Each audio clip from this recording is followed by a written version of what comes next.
Olá, pessoal, tudo bem?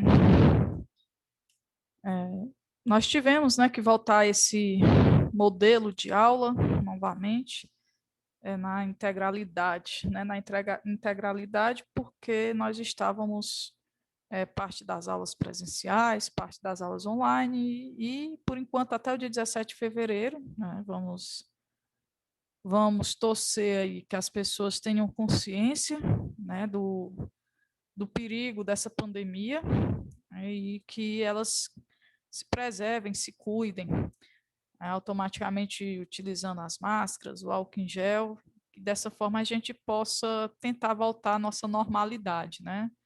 Já que vocês me confidenciaram que as aulas presenciais acabam sendo mais instigantes, né, e mais também motivadoras.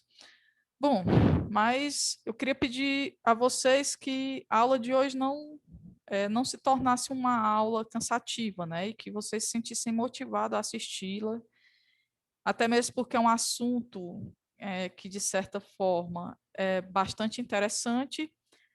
E o livro de vocês, o livro didático de vocês, eu já dei uma olhada aqui, né? Que não vai se diferenciar muito dos livros dos anos anteriores, mas ele faz a abertura do capítulo que vai dar continuidade ao que nós havíamos estudado no capítulo 1, né, que foi a produção dos espaços rurais. No capítulo 2, nós iremos exatamente conhecer, né, o espaço agrário dos países, nos países desenvolvidos, e o livro de vocês, ele traz como abertura do capítulo, né, primeiro aí uma fotografia de Machu Picchu, né, no Peru, né, e a gente vai comentar o porquê que ele vai trabalhar essa imagem na abertura do capítulo, e ele traz também até referenciando e fazendo comentários, breves comentários de um livro do Gered de Armando, né? Eu acredito que seja essa a pronúncia, que o livro tem como título Armas, Germes e Aço. Eu ainda não li na íntegra esse livro, eu só vi alguns fragmentos, e o livro parece ser bem interessante, inclusive para o momento que nós estamos vivenciando, né? Gerard, ele é biogeógrafo, né? E aí a gente vai observar que ele faz exatamente uma análise, certo, da colonização europeia aos demais continentes do mundo e automaticamente tenta explicar dentro de uma visão fisiográfica e automaticamente também cultural, né, de transformação, de transformações do espaço geográfico, né? Não somente a dinâmica da economia, mas também, né, as degradações e as poluições que essas transformações deram origem. E quando ele fala aqui da questão das armas, né, isso porque, no princípio, a princípio, o que constituía poderio geopolítico era exatamente os domínios territoriais, né? Então, se formavam aí os exércitos, fortes exércitos, né? Então, a questão aqui das armas, e que isso ficou muito nítido, né, na Primeira Guerra, na Segunda Guerra, e até mesmo no período da Guerra Fria, né? A gente observa aí que eles prezavam, né, ter grandes exércitos e exércitos bem equipados. A questão dos germes, ele vai fazer aqui uma reflexão, né, sobre os locais salubres. E aqui, olha só, né, o quanto essa menção que o livro de vocês fazem na abertura de capítulo, ela se adequa perfeitamente ao momento vivenciado por nós, né? Porque quando ele fala do aço, ele fala exatamente da evolução humana, né? Dessa transformação que nós fizemos no meio e da necessidade que as sociedades humanas tinham do aço, que naquele momento simbolizava as revoluções tecnológicas, né? As grandes transformações. E quando eu falei aí dos locais insalubres, a gente observa que a tecnologia, ela traz os vários aspectos positivos, no entanto, ela vai trazer muitos aspectos negativos, né? Não é a primeira pandemia que o mundo atravessa e vivencia, né? Não é também a pandemia mais mortal, né, que ocasionou mais mortalidade, até mesmo porque com a evolução da medicina, a gente pôde aí, a questão das vacinas, a gente pôde amortizar bastante essa questão da mortalidade oriunda, né, de grandes epidemias, pandemias. E o que ele coloca é que essa questão, certo, do desenvolvimento da tecnologia propiciou também um desenvolvimento desigual em todo o mundo, né? Então, nós vamos ter, né, territórios que eles vão ser mais desenvolvidos, automaticamente, né, vão ser também territórios mais salubres, e nós vamos ter territórios menos desenvolvidos, e esses territórios eles vão estar mais perceptíveis, né, a sofrerem mais, exatamente por eles não terem, né, esse desenvolvimento tecnológico, esse desenvolvimento científico, né, com algumas mazelas. Né? E aqui a gente coloca nessa essa pandemia de Covid-19, que traz muitos fatores geográficos, como eu tinha colocado a vocês na aula anterior. Um dos principais é que essa pandemia ela se propagou muito rapidamente, exatamente por conta da globalização, por conta também da questão, né, das tecnologias que foi embutida nos meios de transporte, ou seja, a gente se movimenta, a humanidade se movimenta de forma muito rápida, né, e a gente vai observar também, certo, a fragilidade, mais uma vez eu repito, desses territórios que não são, que ainda estão em desenvolvimento. Não somente a fragilidade econômica, mas também a fragilidade no que diz respeito, né, à produção de ciência, à produção de pesquisas, né, que é de fundamental importância, né, para o desenvolvimento das sociedades, de uma forma geral. Então, quando a gente fala aí do espaço agrário nos países desenvolvidos, a gente vai ter que fazer uma retrospectiva lá do domínio europeu, do século XV, do século XVI. Inclusive, nessa perspectiva, o mundo vai ser dividido em velho mundo, novíssimo mundo. O velho mundo ele vai ser constituído exatamente do continente eurasiano, né, porque a gente sabe que fisiograficamente esse continente ele ainda existe, só é dividido exatamente por conta das perspectivas culturais, que são completamente diferenciadas, e a gente pode observar, né, que o velho mundo, constituído de África, que foi dali que os primeiros humanos, né, começaram aos seus fluxos migratórios e a ocupar aí os demais locais do mundo, constituído pelo continente asiático e pelo continente europeu. Só que em termos de desenvolvimento econômico, nós vamos ter aí a Europa se destacando, né? E automaticamente a Europa acabou, né, colonizando e neocolonizando a África.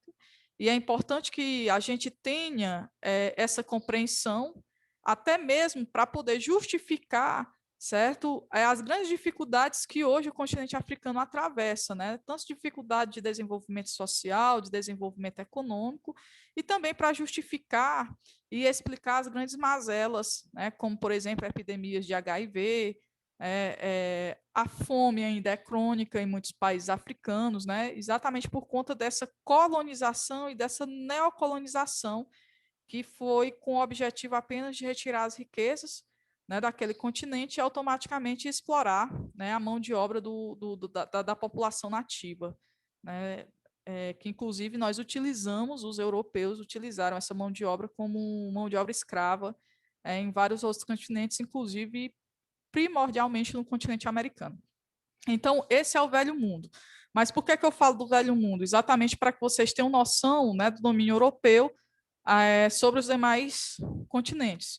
Depois a gente vai falar sobre o novo mundo, né, o novo mundo que ele vai ser constituído exatamente pela América ou pelas Américas, né, que aí a gente vai observar que as Américas ela vai também ter suas diferenças, né, tanto no processo de ocupação, né, que a gente vai observar que muitos tiveram um processo de ocupação, de colonização, de povoamento, né, como foi o caso, né, de grande parte dos Estados Unidos e do Canadá, né, e a América Central e a América do Sul, que nós vamos observar que eles tiveram um processo de colonização de exploração, e que exatamente por isso vão ser países emergentes, ou países periféricos, ou ainda países em desenvolvimento.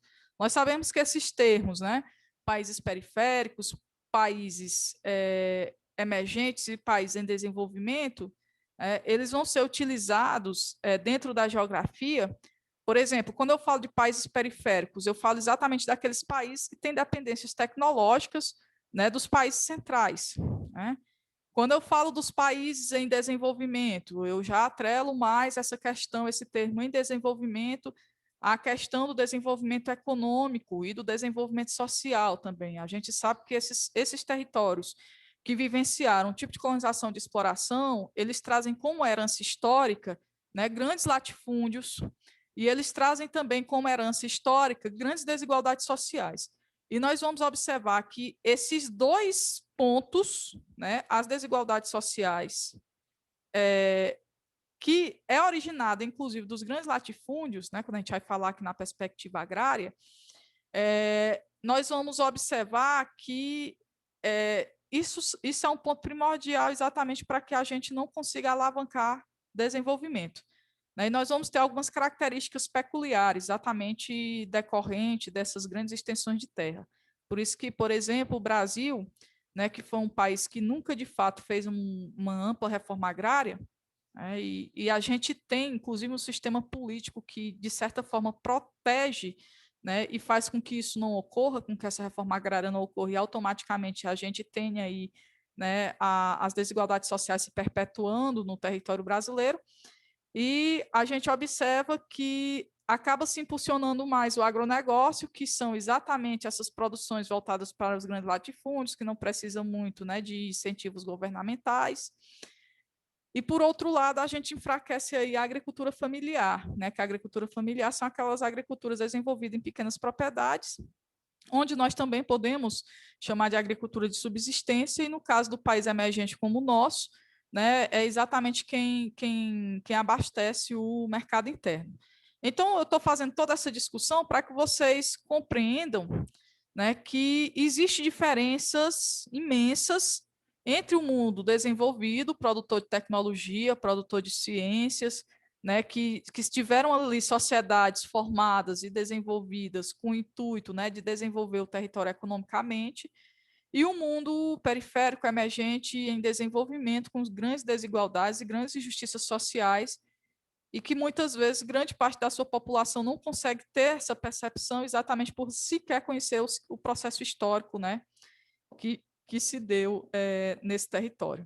Então, quando a gente coloca aí a imagem inicial, né, mais precisamente aí no Peru, deixa eu só compartilhar aqui, né, o livro de vocês, que aí a gente pode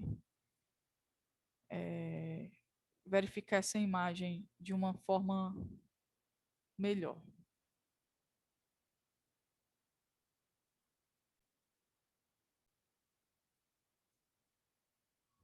Pronto, pessoal, essa é a imagem que eu coloco aqui para vocês, né, que o livro de vocês trazem. Então, a gente observa aqui, ó, por que é que eu estou fazendo tanta questão, né, de focar essa imagem inicial, essa imagem de abertura, porque ela é primordial para que se faça diversas reflexões.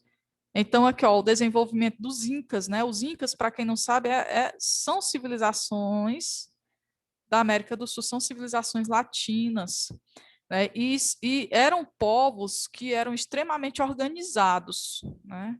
E que eles desenvolviam técnicas e tecnologias, não é à toa, né, que a gente vai observar esse nível de organização aqui, né, quando a gente observa essa imagem.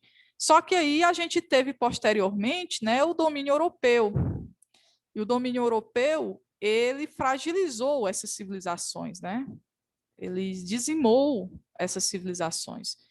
Então a gente vai observar o livro de vocês, né? Ele vai colocar aqui, né, que a maior mudança populacional dos tempos modernos foi a colonização do Novo Mundo. E o Novo Mundo inclui exatamente o Peru, né? Como eu disse a vocês, o Peru é um país sul-americano, né? E vai incluir aí toda a América, né? Pelos europeus e, consequentemente, a conquista, redução numérica ou completo desaparecimento da maioria dos grupos nativos americanos, né? Os índios americanos. Eu já disse, eu não sei se eu já tinha comentado para vocês, eu sempre comento muito isso com os meninos do ensino fundamental, esse termo é errôneo índios, né? Porque eles pensavam que tinham chegado às Índias. Na realidade, nós estamos falando de ameríndios, né, que era a nossa população nativa e que eram grandes civilizações, como a gente pode citar aí as civilizações incas, né, podemos citar os maias, podemos citar também os astecas. Então, pessoal, como eu disse a vocês, né, eram sociedades, como ele coloca aqui, sociedades com agricultura complexas, que surgiram gradativamente nas Américas em direção ao sul, desenvolvendo-se de forma totalmente isolada das sociedades complexas que emergiam no Velho Mundo, ou seja, nós tínhamos hábitos diferentes, né, os ameríndios. Eu vou colocar nós porque eu também me considero nessa população nativa e com muito orgulho, que tem gente que parece que tem vergonha de dizer que é descendente da população nativa. Eu não tenho muito orgulho da nossa população nativa, que, ao contrário dos europeus, eles não tinham essa ambição de destruir tudo, certo, para produzir riqueza. Eles viviam de forma harmoniosa, né, com o meio. Inclusive essas mais complexas, como eu falei para vocês, que é o caso dos incas, dos maias e dos astecas. E aí aqui ele vai colocar que após a colonização inicial da Ásia, o único contato comprovado entre o Novo Mundo e o continente asiático envolvia caçadores e coletores, né? A população era nômade, e que viviam nos dois lados do Estreito de Bering. Né? Mas uma suposta viagem através do Pacífico que levou a batata doce da América do Sul para a Polinésia. E aqui a gente vê, isso aqui ó, é um trecho extraído, né, do livro, né, Armas, Germes e Aços, Destino das Sociedades Humanas, e por sinal eu ainda vou adquirir esse livro para mim ler, né, ele parece ser muito interessante. E aí ele coloca aqui, né, de como também houve essa formação da sociedade, como a sociedade foi interagindo com a outra e a gente foi também absorvendo as culturas, né, foi fazendo essa troca cultural, esse intercâmbio cultural. E isso, pessoal, ainda no momento em que as sociedades eram nômades. Né, e aqui a gente vê também a importância desse desse contato de civilizações, né? Só que em um determinado momento esses contatos de civilizações eles se tornam muito violentos, principalmente quando chega aqui o europeu. Eles diseminam, né, a nossa população nativa.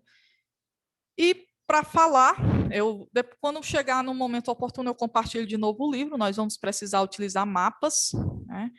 E aí eu gostaria de falar sobre o espaço agrário no Ocidente desenvolvido. Né? O Ocidente desenvolvido, a gente já falou dessa divisão, né? Ocidental, ao oeste. Né? E aí, quando a gente fala de ocidental e oriental, eu tenho que lembrar dessa divisão fisiográfica, que vai dividir o mundo, certo, em dois hemisférios, né? Ocidental e oriental. Aí eu tenho que considerar o meridiano de Greenwich, ao oeste do meridiano, lado ocidental, a leste, o lado oriental, isso numa divisão fisiográfica.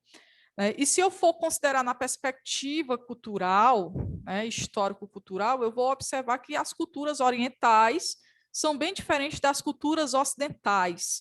E é exatamente uma das justificativas que vai dividir a Eurásia, né, que vai dividir aquele bloco continental em dois continentes, Europa e Ásia.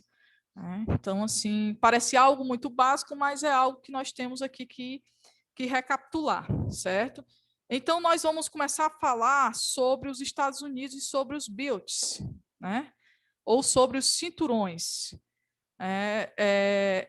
Os Estados Unidos, pessoal, a gente vai observar como foi a organização do espaço agrário dos Estados Unidos. Né? Primeira coisa, logo, que chama a atenção, eles organizaram o espaço agrário de forma, né, que dinamizasse, né, por exemplo, eles colocaram a pecuária próximo exatamente, certo, onde dava para alimentar o gado, né, próximo às plantações de trigo e soja, por exemplo, é um exemplo que eu estou dando.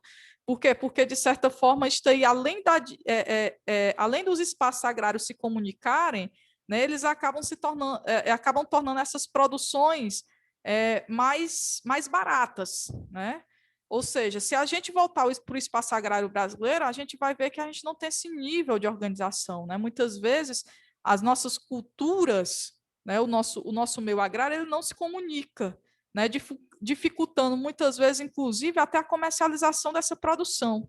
Nos Estados Unidos, a gente já não vai observar isso, a gente vai observar que os cinturões agrícolas, ou os BILTs, como eu falei para vocês, eles vão se comunicar de forma efetiva, certo? E tanto eles vão estar voltados para o mercado interno, como eles também vão estar voltados para o mercado externo.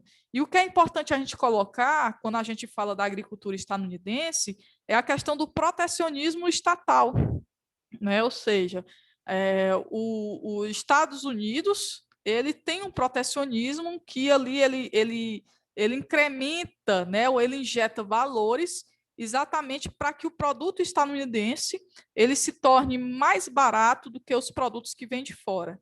Né? Então, automaticamente não existe, não existe como competir, né, com o produto exatamente por conta desse protecionismo. Aí você pode até me perguntar, professora, mas existe a Organização Mundial do Comércio, a OMC, que vai regular exatamente essa questão do protecionismo. Existe sim, certo? Só que esse protecionismo ele pode ser disfarçado de diversas formas. Mas não cabe a nós agora estar falando sobre essas instituições internacionais que tentam regular o comércio internacional, como é a Organização Mundial do Comércio. Né? Então, nós vamos observar aqui, certo, que os Estados Unidos, assim como o Canadá, nós vamos já observar a diferença desses dois espaços agrários. Né, eles vão se destacar, né, exatamente por eles serem pioneiros na aplicabilidade de uma logística industrial, né, a sua produção agropecuária. Professora, isso não existe nos países emergentes? Existem. No Brasil, por exemplo, a gente já falou do agronegócio. O agronegócio, a gente já tem ali uma cadeia tão complexa, né, que ele já traz, inclusive, as atividades industriais.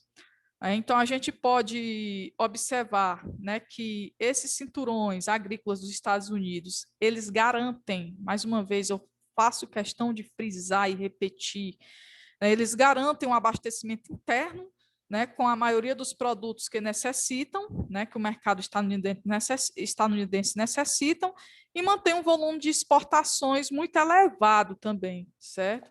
Apesar do recente aumento da concorrência internacional que eles tentam driblar com a questão do protecionismo. E sobre ainda os cinturões agrícolas dos Estados Unidos, pessoal, nós podemos destacar, agora eu peço permissão para compartilhar o livro de vocês novamente, né, porque a gente vai precisar do mapa. Nós podemos destacar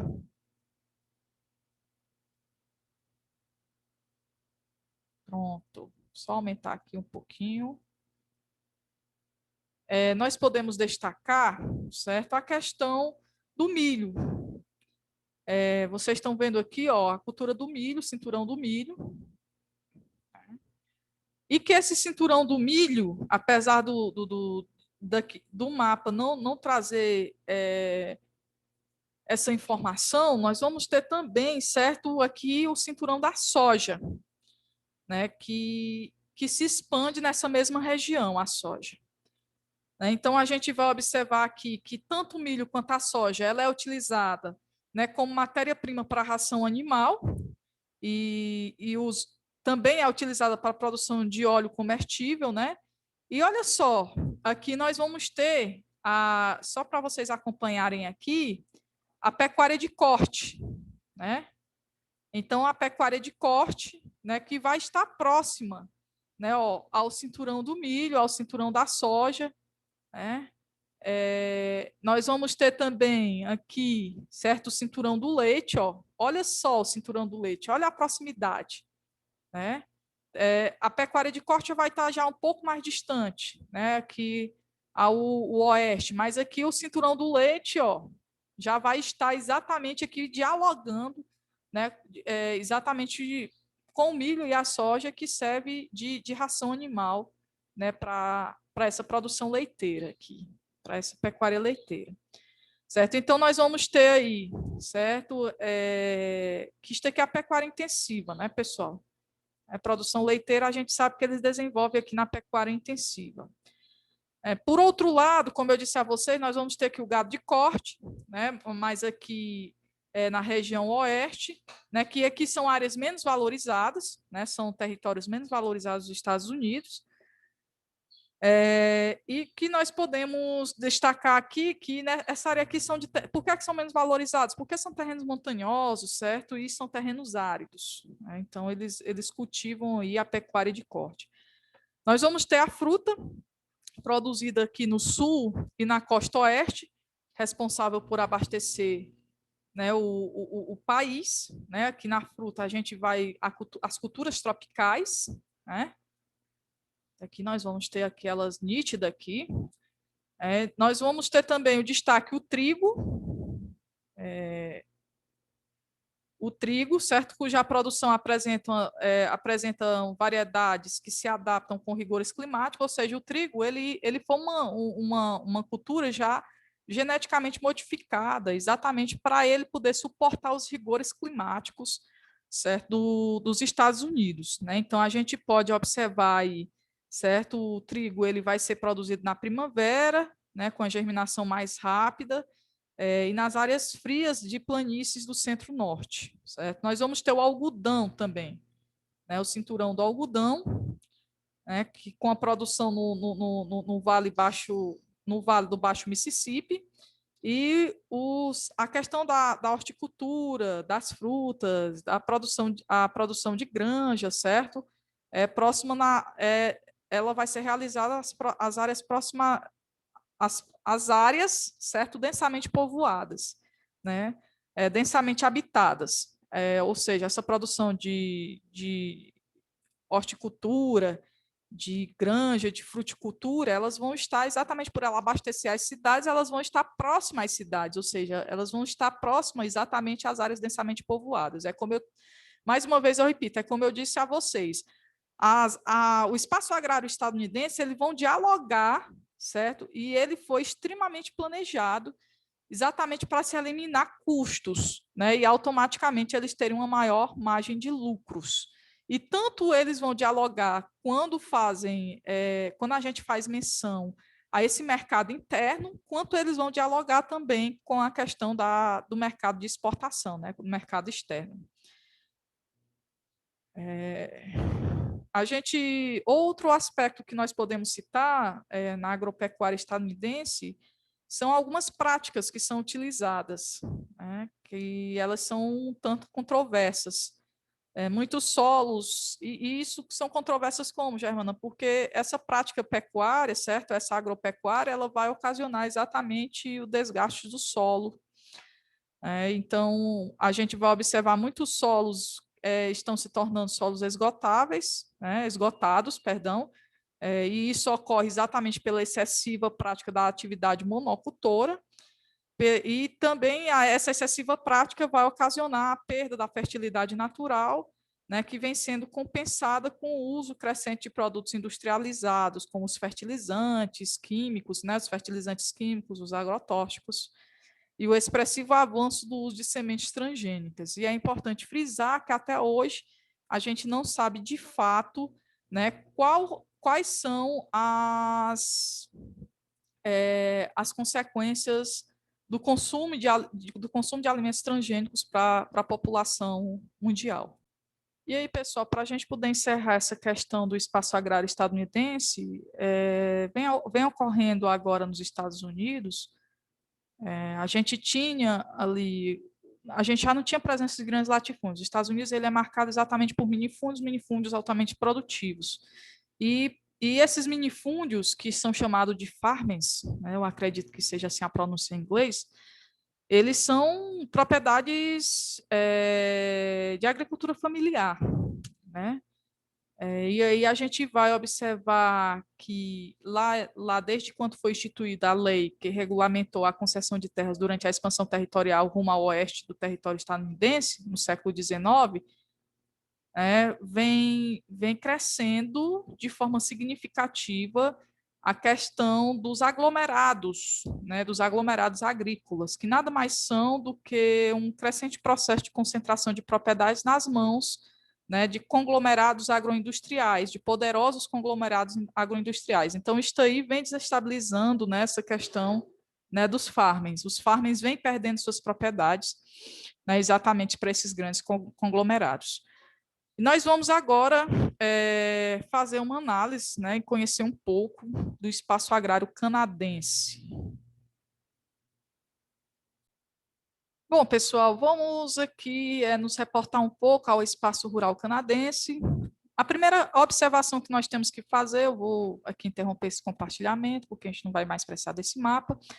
Mas a primeira observação que nós temos que fazer é exatamente a localização geográfica do Canadá. Nós vamos observar que o Canadá ele vai estar localizado exatamente em áreas muito frias, ali próximo ao Círculo Polar Ártico, e isso vai, de certa forma, ser um obstáculo, né, para o desenvolvimento exatamente do seu espaço agrário. Então, no Canadá, nós vamos observar a prática da silvicultura, certo? Que eu já expliquei para vocês, até mesmo porque o Canadá ele vai se destacar bastante pela produção de celulose, né? Então, se eu tenho climas muito frios, eu vou ter exatamente áreas de florestas coníferas, né? Vamos lembrar que as florestas coníferas elas são constituídas exatamente por pinheiro, que é uma matéria, é exatamente a matéria-prima da indústria de celulose. Então, o Canadá ele vai ser aí um grande produtor de celulose, né, e automaticamente um grande extrator, né, das florestas coníferas, que nós também podemos chamar de florestas boreais. Sobre a constituição do espaço canadense, nós podemos observar, né, uma grande parte do seu território aí constituída de terras improdutivas, exatamente por conta, né, da rigorosidade climática. E nós podemos também observar uma grande parte do seu território, uma parte considerável do seu território, né, praticando aí o que nós chamamos de caça e extração de madeira, né, que eu acabei de citar aqui um exemplo. Nós vamos ter ainda a produção da pecuária extensiva, né, e também a produção de alguns cereais e a pecuária intensiva e também a produção de algumas atividades policultoras. Eu vou compartilhar aqui novamente o mapa do Canadá agora, para a gente poder visualizar isso no mapa, certo? Aqui, nós temos aqui os espaços agrários, os principais produtos, né? Ó, as áreas das pradarias, né? Pradarias a gente sabe que vai propiciar exatamente a questão da pecuária, né? Porque as pradarias elas acabam servindo, né, de alimentação para o gado. Ou seja, o que eu disse a vocês, o mesmo diálogo que um espaço agrário tem com o outro lá nos Estados Unidos, exatamente com o intuito de diminuir custos de produção e aumentar aí a lucratividade, o Canadá também ele vai organizar o seu espaço agrário nessa mesma perspectiva, né? Então, nós temos aqui, né, a pradaria exatamente próximo à pradaria que é a questão da pecuária extensiva, né? E a gente vai observar que a pecuária intensiva ela já vai estar mais distante dessas áreas frias, né? E aqui também a gente vai observar que próximo da pecuária extensiva a gente vai ter também as atividades policultoras, né? Então, esse é o que são esses as principais características que a gente pode falar aí sobre o território canadense. Mas nós podemos citar ainda que no Canadá existe grande disponibilidade de recursos naturais, né, que vai fornecer exatamente aí ao Canadá um potencial para as atividades econômicas, e nós podemos citar alguns dos principais produtos que vão exatamente fazer com que haja o desenvolvimento dessas atividades econômicas. Nós podemos citar a cevada, nós podemos citar também o trigo, os óleos vegetais, e também a pesca, né, especialmente de caranguejos, lagostas, camarões, carpas e salmões. No Canadá, nós vamos ter também o desenvolvimento da floricultura e uma expressiva extração de madeira que é exatamente a civicultura que consolida a indústria de derivados de madeira. Essa imagem aqui, a gente mostra o percentual pecuário, o potencial pecuário do país, né? Existe uma grande diversidade natural e o Canadá possui atividades agropecuárias, entre elas, né, a criação de bovinos. Pessoal, e aí, para a gente fechar Canadá e Estados Unidos, vamos agora tentar aproximar, né, os dois conhecimentos e vamos falar de uma forma geral da produção de transgênicos na América do Norte. A gente viu aí climas bastante rigorosos, principalmente no Canadá, mas também nos Estados Unidos, e que eles, logicamente, vão tentar adaptar, né, as culturas a serem desenvolvidas dentro das fragilidades climáticas ou dentro das rigorosidades climáticas dele. E uma das formas de potencializar, né, essas atividades agrícolas foi exatamente com a inserção dos transgênicos, né, que é uma estratégia muito utilizada pelos países desenvolvidos, né, visto que dispõe de métodos e estudos científicos, né, sobretudo, né, nos Estados Unidos da América. Né, e a gente pode observar que os próprios Estados Unidos eles concentram cerca de 40% do uso dos transgênicos. Vamos lembrar também, falando aqui do espaço agrário da produção de transgênico norte-americana, mas vamos lembrar também que nós, Brasil, estamos na América do Sul, né, e ali no centro-oeste brasileiro, Goiás, já adentrando ali a região norte, né, as fronteiras agrícolas já avançam bastante, e nós utilizamos ali a cultura da soja transgênica. E também é válido lembrar, muito embora é válido ressaltar, muito embora eu sei que eu estou falando aqui exatamente dos espaços agrários dos países desenvolvidos, mas é válido lembrar também que onde se produz soja transgênica no Brasil, se produz a pecuária, né? A gente vê também a produção pecuária, ou seja, a gente copiou, né, a questão do diálogo, né, a questão desse, ou seja, viu, se observou, né, que além de produzir a soja, né, para exportação, poderia também se utilizar, né, aí como a questão de ração animal, certo? Então, por isso também que eu trago aqui relembrando vocês essa informação, né, porque da atividade pecuária ali ser desenvolvida no centro-oeste brasileiro, já se expandindo para a região norte. E eu vou pular aqui o espaço agrário europeu, porque ele se torna mais complexo da gente discutir, e como eu vou fragmentar esta aula em duas aulas, para não se tornar uma aula muito longa, eu vou falar sobre.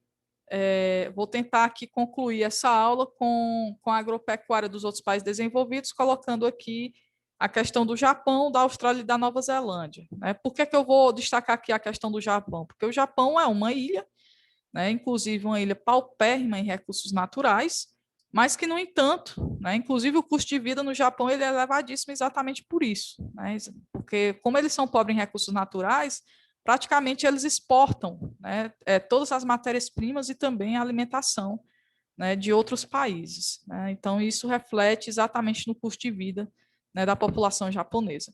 Mas a gente consegue observar que, diferentemente dos Estados Unidos, o japonês ele tem uma cultura, né, de tentar produzir em seu território alimentos saudáveis, né? Até mesmo que nós sabemos, quem conhece a cultura do Japão, a cultura oriental, né? Até as religiões praticadas lá, eles procuram manter o equilíbrio emocional, eles procuram também manter uma alimentação bem saudável, ou seja, eles procuram o máximo possível atrelar a qualidade de vida, né, à sua sociedade.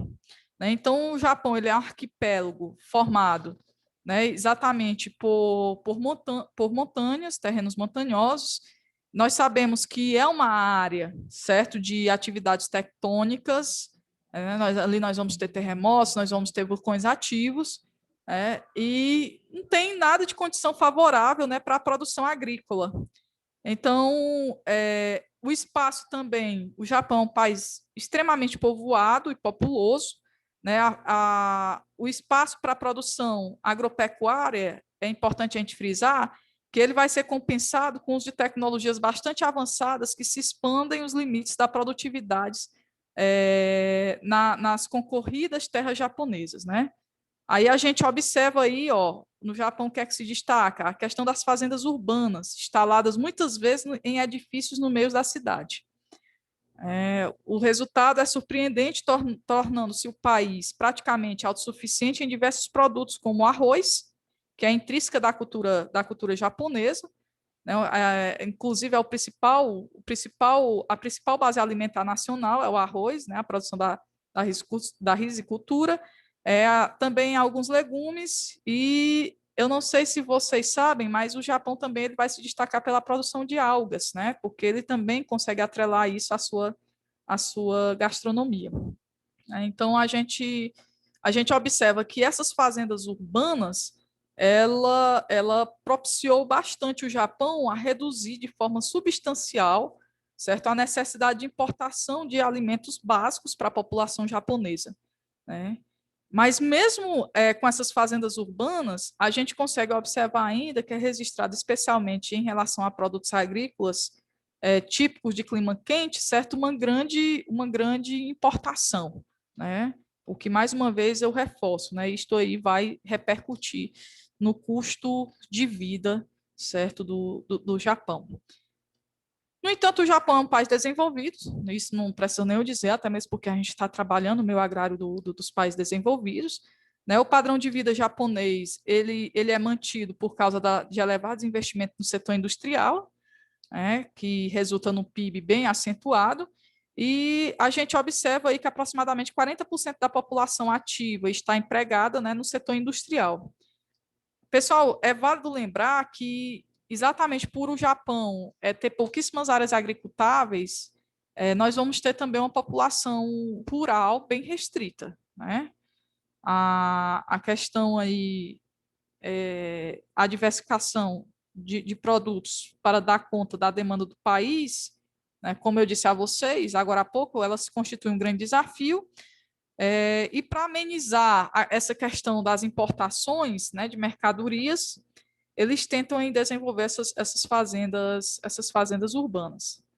Só que o Japão ele mantém relações comerciais aí com os Estados Unidos, com a China, com a Coreia do Sul e Taiwan, que são os principais parceiros comerciais aí do território japonês. Eu gostaria só de compartilhar aqui a imagem, novamente, do livro de vocês, para a gente ver aqui,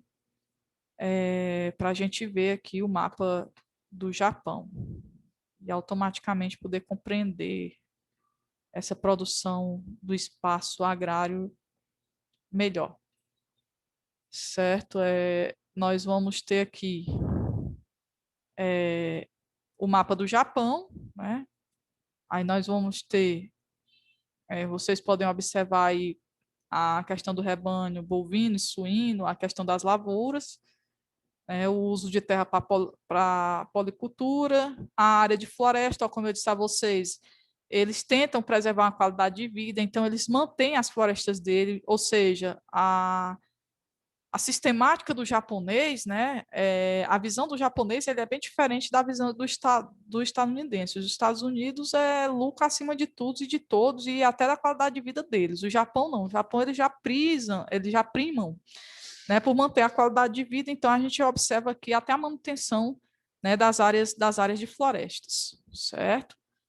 Então, aqui, pessoal, nós temos aqui a produção, né, da floricultura, que também é uma atividade importante da economia japonesa, né? Essa belíssima imagem aqui. E aí, para encerrar a aula, que na próxima aula a gente fala sobre a Europa e sobre Israel, né? Nós vamos falar aqui sobre o espaço agrário da Austrália e da Nova Zelândia, que ele vai ter uma tradição pecuarista exatamente por conta, né, dos povos que colonizaram, do povo que colonizou esses dois territórios, que foram os ingleses, certo? Uma das heranças inglesas é exatamente aí a tradução pecuarista, como eu disse a vocês. No entanto, o clima australiano, a gente sabe que na Austrália vai ter a questão do clima semiárido, a questão do clima desértico, certo? E aí a gente vai observar que mesmo assim eles conseguiram adaptar, né, a criação do bovino. Lá eles utilizam exatamente a modalidade que se adapta melhor à ausência, né, de chuvas regulares, que é a pecuária extensiva, muito embora eles também produzam a pecuária intensiva, mas eles também selecionaram até alguns rebanhos que se adaptam, né, a climas quentes e de escassez de água, como é o caso de cabras, avestruzes, lamas, né, e principalmente ovelhas. O rebanho australiano de ovino é o segundo maior do mundo, atrás apenas, certo, do rebanho chinês, E na Austrália, a gente vai observar que há mais ovelhas, né, são 70 milhões de cabeça, ou seja, há mais ovelhas do que pessoas. Né, outra atividade agroindustrial muito forte na Austrália é a produção de vinhos, né, exatamente por conta do clima mediterrâneo. Né, nas posições sul e sudeste, a gente observa aí que favorece as vinheiras, né, exatamente de altíssima produtividade, né, e de bastante eles conseguem também atrelar bastante qualidade. Os vinhos australianos eles são conhecidos, né, em várias partes do mundo como um dos melhores vinhos aí, do mundo. Sobre a Nova Zelândia, o que a gente pode citar é que, diferentemente da Austrália, certo? Ela possui uma extensão territorial bem reduzida. Nós sabemos que a Austrália, né, vai ser o maior país da Oceania, inclusive territórios maiores que os territórios australianos são denominados de continentes, são porções continentais.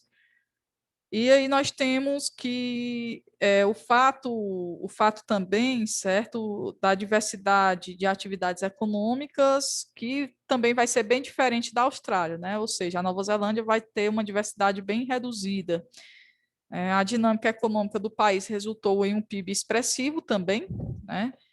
Por meio da agricultura, da pesca e da horticultura e da civicultura. Então, pessoal, a gente fica por aqui, né? Na próxima aula, a gente conclui esse conteúdo, né? Eu não sei se na próxima aula dessa semana, porque a aula de amanhã eu quero trabalhar com vocês no Zoom, né? Não sei se vai ser possível, eu vou analisar aqui. Exatamente que eu não esqueci, é que eu havia pedido que vocês fizessem uma pesquisa, né, sobre os desastres ambientais oriundos das atividades da mineração. Eu estou lembrando que eu pedi para vocês fazerem essa pesquisa e estou lembrando também que eu passei exercício e disse que tiraria as dúvidas dos exercícios nessa aula que eu pensava que ia ser presencial. Né? Como não foi, então eu espero que todos vocês assistam essa aula, né? Captem o máximo de conteúdos possível, façam a leitura do material didático, certo? Então eu fico por aqui e até a próxima. Abraços.